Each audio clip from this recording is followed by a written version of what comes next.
व्रत और उपवास में अंतर क्या होता है? तो व्रत का अर्थ होता है दृढ़ निश्चय होना, इसे कहते हैं व्रत।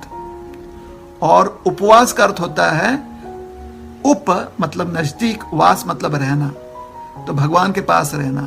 तो उपवास में आप व्रत लेते हो, उपवास या आप पहले उपवास करते हो और उपवास का व्रत होता है या उपवास में व्रत होता है। तो व्रत अर्थात आपका कोई संकल्प, उपवास भी संकल्प है। उपवास का अर्थ निकलता है, ऐसे तो समानार्थी हो सकते हैं, खाली क्योंकि दो अलग अलग शब्द है ना, तो उसका अर्थ बताया गया है।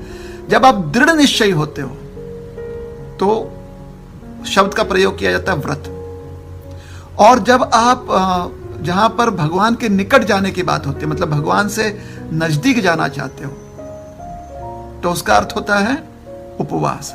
तो ऐसा सोच लीजिए, व्रत शब्द का प्रयोग करने का मतलब होता है थोड़ा सा कठोरता, डिसिप्लिन। उपवास का अर्थ होता है थोड़ा सा सौम्य, एक थोड़ा सौम्य शब्द है कि आप निकट जा रहे हो, मतलब प्रेम का वहां पर एक अर्थ निकल सकता है कि प्रेम की अनुभूति हो सकती है, सहानुभूति है।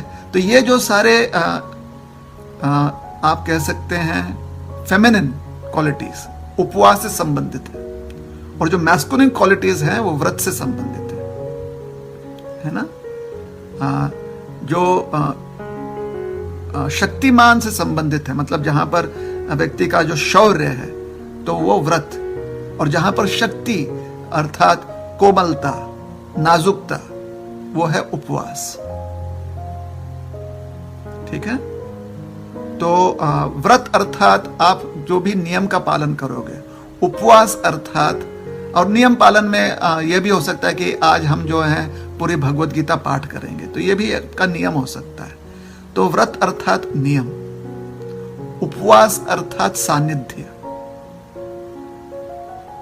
तो दोनों एक दूसरे के लिए आवश्यक हैं, इंटरडिपेंडेंट है। ठीक है।